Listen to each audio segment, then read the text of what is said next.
Because I am a piano-obsessed individual, I often find myself looking at old historic buildings in downtowns of small towns across America and going, I wonder if there is a piano in there. That looks like a good hiding spot for a piano. The other night I was watching a Studio Ghibli movie, and it was Howl's Moving Castle. We were watching the movie, and we were like, where's the square piano? There's gotta be a square piano in here somewhere, just because of the vibes of the moving castle were perfect for a square piano. You might be able to see it behind me, but here at the Simply Elegant Bakery and Catering Company, I have found an antique piano. It's at an ice cream store. Why is there a piano at an ice cream shop? I have no idea, and the people who work here today have no idea either, but I think we're all glad that it's here, and it is a surprisingly good piano. For a 100-year-old instrument in all original condition, it plays and sounds remarkably good. Let's go check it out.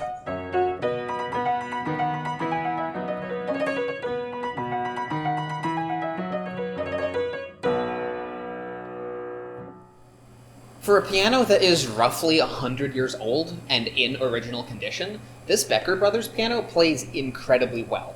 The action is sloppy when you compare it to a modern, new upright piano. If you were to compare this to a Yamaha U5 of an approximate height, obviously the U5 would run circles around it in this piano's current condition.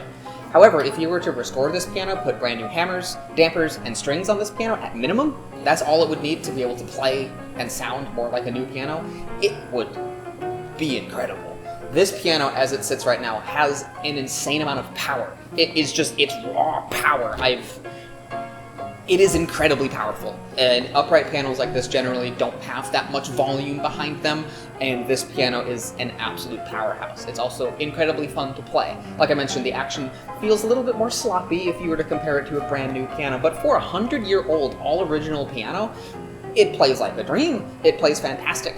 It's able to play fast runs, it's able to play quiet music, and again, it's not perfect, but it's 100 years old. And the fact that it still plays and can make wonderful music and do so with ease at 100 years old in original condition is a testament to how well this piano was built by the Becker Brothers in New York.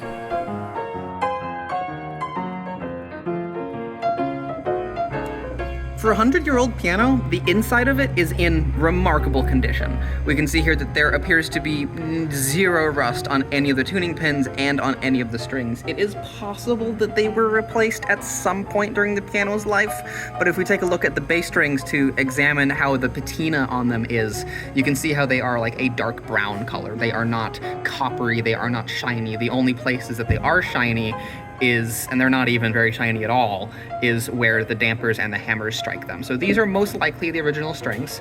These are definitely the original hammers and the original dampers. These have not been replaced at all. And the dampers work quite well, and the hammers work quite well. There's not even that much wear on them. If we take a closer look here at the hammers themselves, there certainly are grooves. But for a 100-year-old piano, this is 100 years worth of playtime here, and I don't think that it's really all that much playtime on those hammers. So this piano has probably been played rather lightly throughout its life.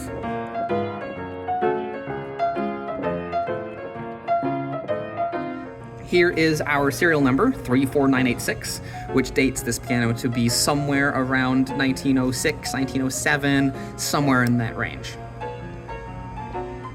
We can also look at the Becker Brothers New York logo with the beautifully hand-painted floral thing. I don't know what to call that, but it's very pretty, and I like it. This was a common thing that was done in tall upright pianos to have just little flourishes on the inside of the piano that no one will ever see. And another flourish on the inside of this piano is this beautiful wood that they've used on the inside of the piano.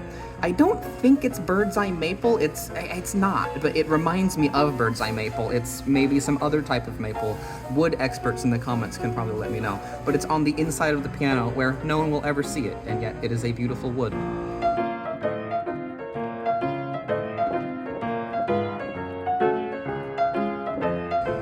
The outside of the piano probably has been refinished at some point. I don't think this is the original finish. If we look really closely at it, we can see that it has, I believe we call this texture alligatoring, where it has this like almost rough skin-like texture on it.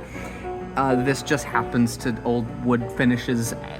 It can obviously be fixed, and it doesn't look that bad. At a distance, it gives the piano a satin look almost, and it's rather pleasant. Of course, there are some blemishes on the wood finish here, all of which could be restored and reconditioned quite easily. The logo of this piano on the fall board tells us this is the Becker Brothers Upright Grand. There were several different varieties of upright piano that the Becker Brothers made. They had different model numbers, and I don't know which model number this is. I'm not seeing that anywhere on the piano.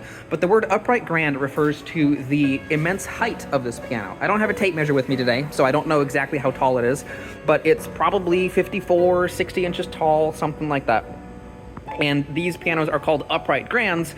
Part of it was just marketing. It was meant to make it feel and sound more impressive and amazing. It's an upright grand piano, you know. Some of it is a little bit of marketing guff, but there is some truth to it as well. I'm not removing the top panel because we're in an ice cream shop and there's customers around, but the strings start from around here and they go all the way down to the bottom of the piano,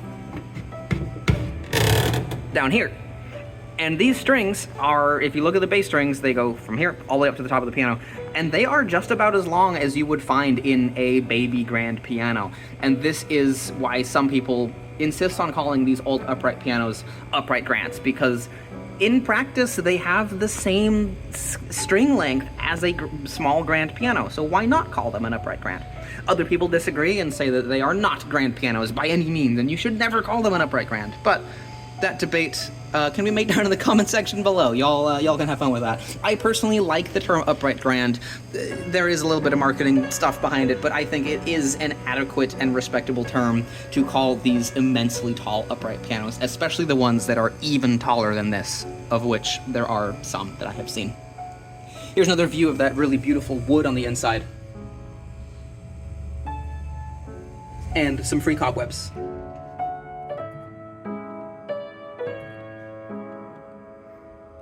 As I've mentioned, the inside of this piano is in excellent condition. Of all of the used old pianos I've seen, this one has the best condition soundboard that I have seen. We do have a couple of cracks. There is one right there that I can see, but it does not appear to be affecting the piano's tone in any way, and therefore it's really not that big of a deal. A bigger issue is that on the bass bridge, there are some cracks that I did notice somewhere. I'm having trouble finding them right now, and they also did not appear, I think they're right down here. I think there we go, right there. That is our bass bridge crack. It's not super big, and it doesn't seem to be affecting the strings. Actually, maybe a little bit. Yeah, I think it is. But it does not appear to be majorly affecting the tone of this piano. As things go, all in all, for a 100-year-old all-original piano, not bad. Not bad at all.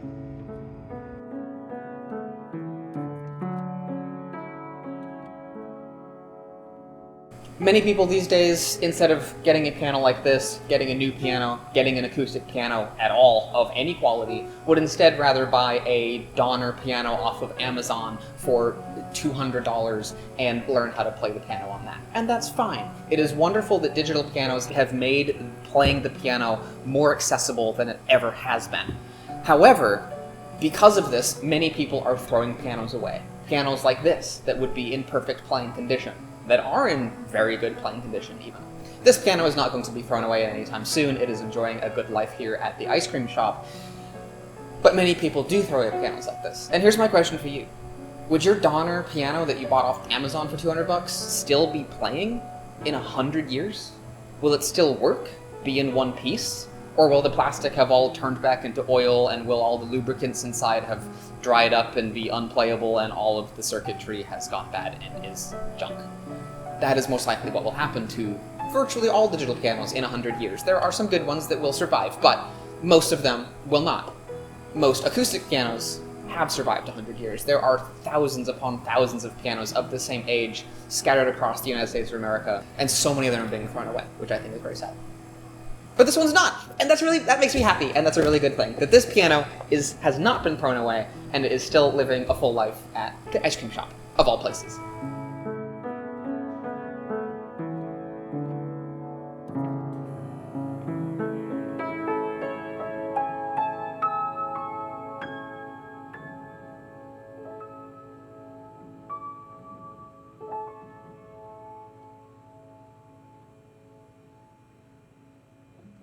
Hopefully you all enjoyed this video of me finding a really cool antique piano in an ice cream shop, of all places. I really love it when I find a cool old piano in an unexpected place, and this certainly was an unexpected place. I got really excited when I was walking down the sidewalk, looked in the window, and just saw a piano chilling out by the ice cream. It was awesome. So hopefully you enjoyed this video. I want to give a shout out and a thank you to the folks here at Simply Elegant for letting me make this video. I apologize to them for the loudness of the piano. It is a very loud piano, and that's what makes it cool and awesome. But it definitely was inconvenient for the employees having a conversation, so I apologize for that. But thank you once again for letting me do this video. Thank you very much to the viewers like you who make these videos possible. I wouldn't be doing this without you guys. I have a feeling that there are more historic and old pianos in downtown Elizabethton. There can't just be this one. I know there's 2 across the street, but I have a feeling there might be more. I'm gonna go find them, and I'll show you that in another video. I'll see you then.